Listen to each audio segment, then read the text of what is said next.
Hey, I'm back. We had some connection issues, so I had to discard the previous video. So let's start again, shall we?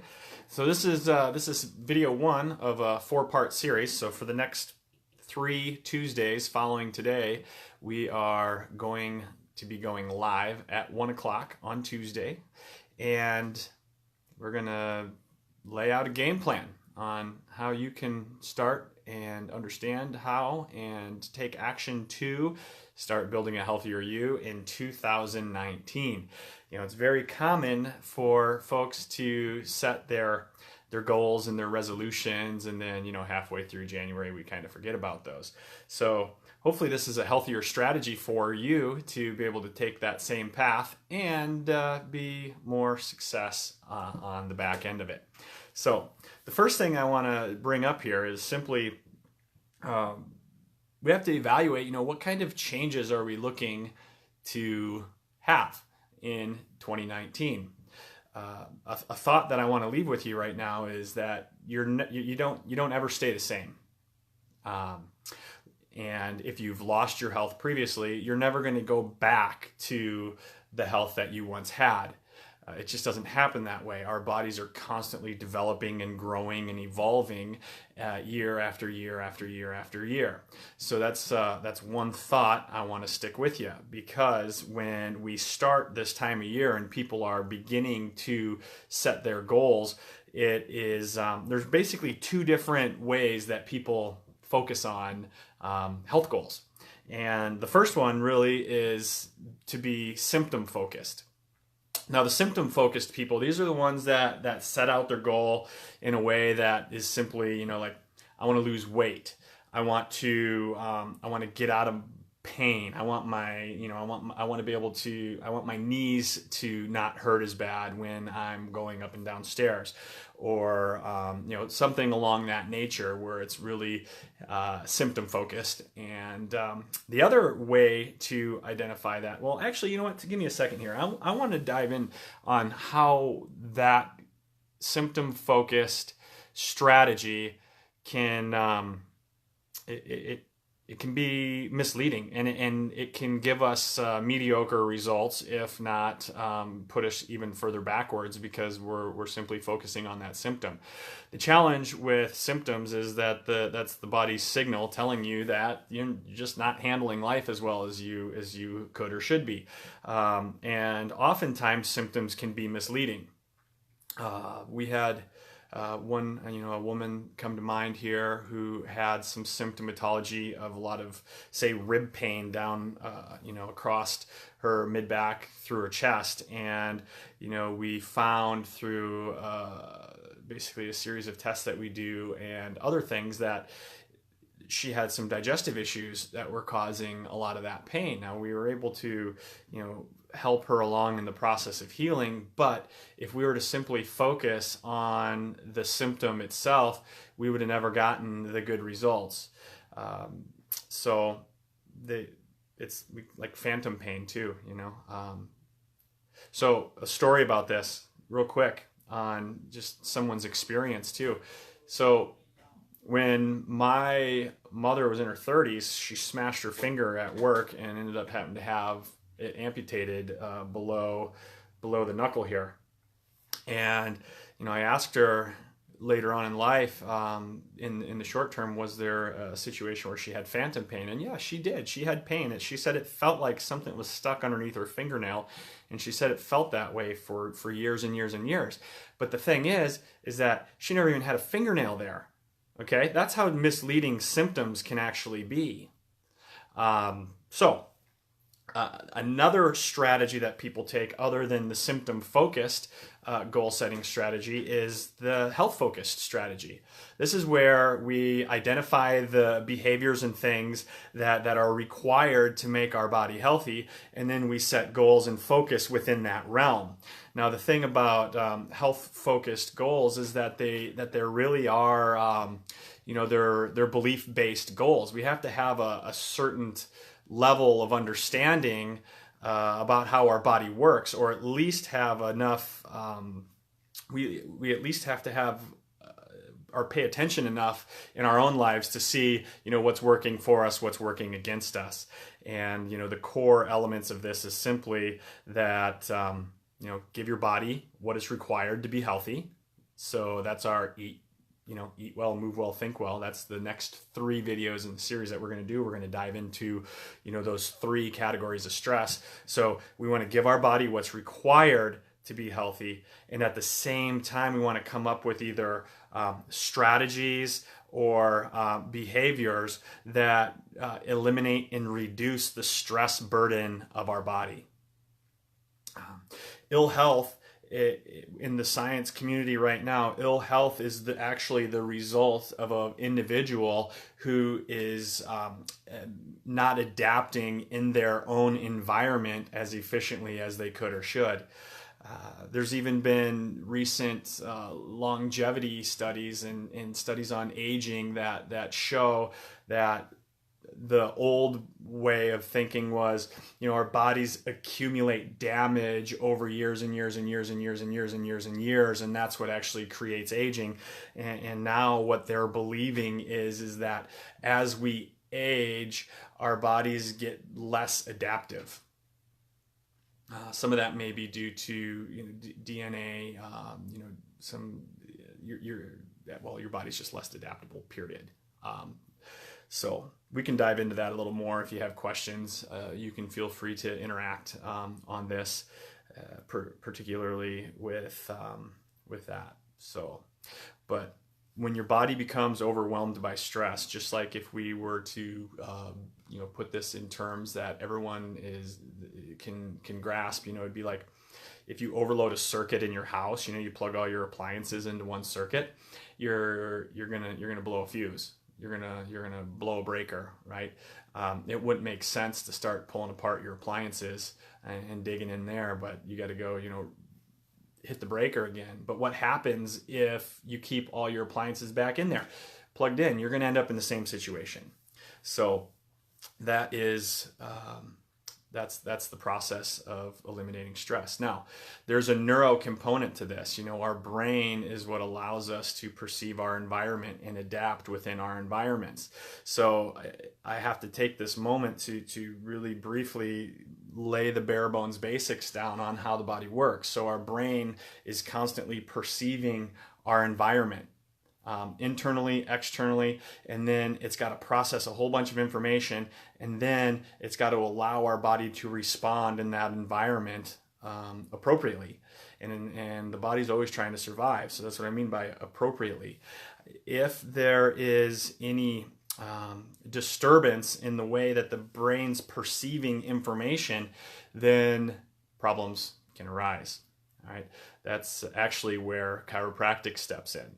I want to read something before I dive into that chiropractic process. This has to do with reality. The first step that we're going to dive into on today's video that is actionable on your end is really to try to identify your current reality.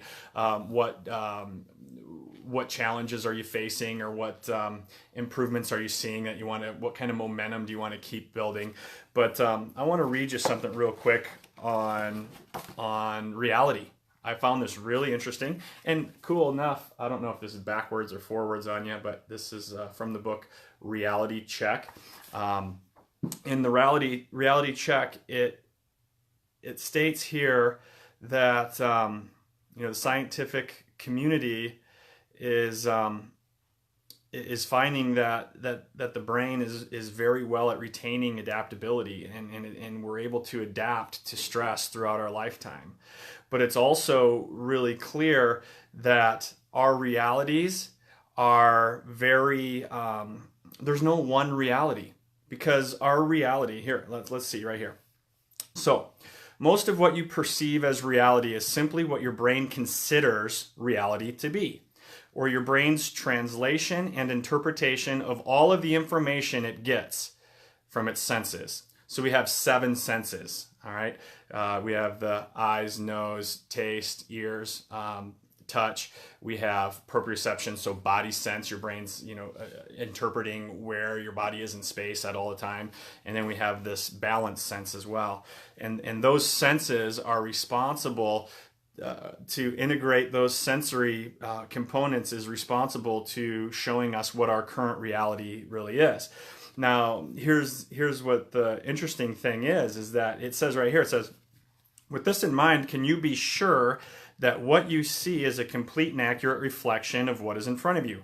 Neuroscientists know that this is not the case. For example, our eyes interpret the color of an object based on what color we think it should be, which is influenced by the color of nearby objects. Our brain basically fills in the gaps as needed based on past experiences and expectations. You cannot really be certain that any of your sensory experiences accurately reflect what is going on within and around you. Your brain will not provide you with the exact translation of what its sensors tell it, but it will integrate this sensory information with its own expectations from the past, right? So all of your experiences from the past play into your current reality, and also the intent for the immediate future plays in. So like your goal, your thought process, right? So this is why we want to have positive goals. We want to move towards things and not be focused on symptom goals. And so it's past expectations, intent for the immediate future, in the context of its current situation.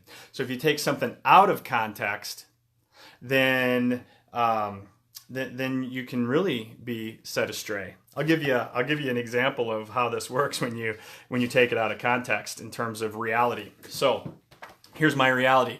My wife and I will be upstairs talking, flirting, eating supper, whatever, and the kids will all be downstairs. And let's say it's on a weekend, and then they're in the moment where they can actually like get on the Xbox and play some of their favorite Xbox games. Or any game for that matter, but we tend to see this more on the Xbox for some reason. Here's what happens. They get playing and they are having a blast and they are yelling and screaming at each other, and from an outside source, if you had no idea what they were doing, you would think they're going to kill each other. That's exactly what it sounds like. So what we used to do is just kind of go off the hook and yell at them, hey, quiet down there, stop it, or stop what you're doing, get off of what you're doing. But what happened was you just keep going on. So instead, we'd go down to investigate. We'd walk in there, they're going nuts on each other, and they are just laughing and rolling around crying. They're having so much fun. So the way that I perceived that message originally versus what was actually going on was completely different. That can happen with our health too. So the reason I'm spending so much time on understanding the reality of your reality, for instance, is simply because this is going to be the first step in the action items I'm going to ask you to do for next week, to prepare for next week. So what I want to do is have you just think for a second. When we act, our actions are typically default. They're default actions based upon what we're thinking about our reality or our beliefs. Okay, so our beliefs dictate our actions, and our actions give us the results. So what I want you to do is this is an old trick that I learned in the Epic program that I train with a lot of docs. I do this. I actually do this triangle. I don't know if it's backwards or forwards, but you can do it however you want. If you're really cool, you can write it backwards. But beliefs, behaviors, results. Now, I work through this triangle several times a year because what I'm trying to figure out is, whether the actions I'm taking are based upon truth or just something I thought was true, something that I heard along the way. I'll give you an example of how this works. Let's say that you are struggling, or your child is struggling with, maybe like reoccurring ear infections and immune issues. Okay. Now you can relate this any way you want, but this is the example I'm picking right now. So let's just say, so the result here is we're having reoccurring ear infections. Okay. So one thing that we find that happens commonly is that a behavior that parents are taking while their children are having reoccurring ear infections is they're doing reoccurring antibiotics every time that there's an ear infection. So if you track that back down here to the beliefs, we could figure out, okay, so what beliefs are creating that thought process? I would think the belief that's creating that thought process, since it's an antibiotic, is that we're moving the action step, is that this right here, this thought process is the ear infection's caused by a bacterial problem. Now, here's the interesting thing: unless your practitioner is like swabbing the ears and really like testing for that, they really have no idea what's causing that ear infection, whether it be viral ear infection or whether it be what, they have no idea. They're just kind of guessing. But at any rate, unless they're doing further tests, of course. So let's just say that is the case. So now let's identify like whether that's a reality. So if that triangle, if this was a true reality, what we would find is that the result would be different. Our desired outcome would be different. Okay, we would get off the bandwagon of reoccurring ear infections if this was true. So at that point, when I discover that something's just not meshing up when I do my triangles, I have to dive in and figure out, okay, where am I going wrong? Oftentimes where it is down here at the beliefs. Okay, is that child's ear infection in this particular case caused by a bacterial problem? If it keeps coming back, probably not. Dig deeper. So when we look at it in terms of, say, like weight loss, okay, back in the 90s and 2000s, the FDA had come up with all sorts of crazy different food pyramids and and things like that. So here's the thing, they trained us to believe that we want to eat a certain number of grains, we want to eat a certain number of fats and proteins and things like that. So that was our belief was, the food pyramid is what's going to give us health. The behaviors and actions that we take would be to follow the food pyramid, and then the results on the back end would be what is our reality. And is it the FDA or the CDC? I believe it's the CDC has some demographic charts. I could have printed them off and hung them up here backwards for you, or forward, whatever way that's coming through to you, but I didn't. But they have demographic charts to show increases in obesity ratings, and you can see that after each one of these things that they each one of these pyramids they built, everything shot through the roof. Now, originally, the whole idea behind the food pyramid was it was supposed to be heart healthy. But what we also saw is that heart disease jumped through the roof. So what we got to figure out is, is that accurate? Are our beliefs accurate? Okay, especially if we're following and we're doing these behaviors, okay? So you see how that works. You want to reverse engineer it and see. So if you're having the same common issues over and over again, or the same roadblocks over and over again, try to dive into what result you're having and then look back and see, okay, what behaviors am I doing? Why am I doing those behaviors? What do I believe about those behaviors? So that one's going to take a little bit of work, and I want you to work through that for the next call. So that's step one of the triangle. So in order to understand this, again, one thing that's really interesting is that when we're going to go back to this reality concept for a second, and sensory integration, the way the brain's processing and perceiving the environment.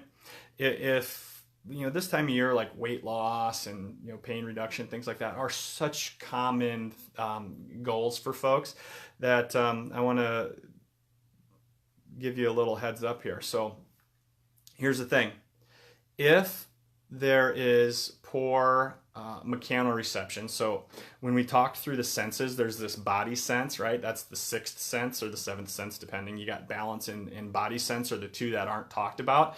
But the brain is perceiving so much information from the joints of our body that neuroscientists are starting to pay attention into how it affects the sensory integration of us in our life and how we perceive our environment. Here's what they're finding. When there is dysfunction in a joint, when it's not moving, when there's fixation and excessive inflammation and swelling, when there is a problem, depending on where it's located, the impact is bigger or less, but depending on where it's at, what's going to happen is your body, your brain is constantly going to skew into fight or flight.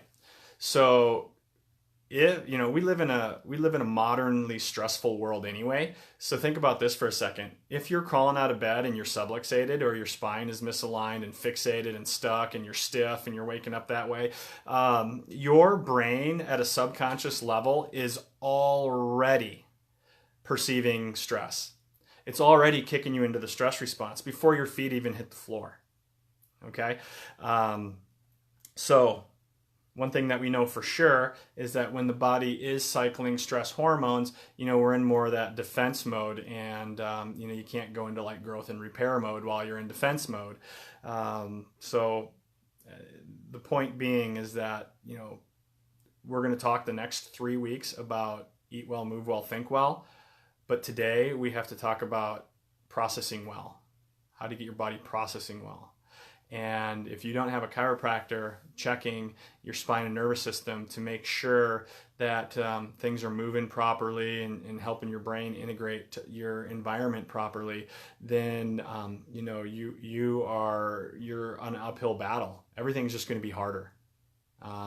That's the bottom line. Life's going to be harder. Everything's just going to be a little more challenging if you're waking up and before your feet hit the floor, your brain's perceiving stress. It's just it's the reality. So that's my plea to, over the next week, get a chiropractic evaluation by someone who can measure this stress. And the second step of this is to work on your triangles.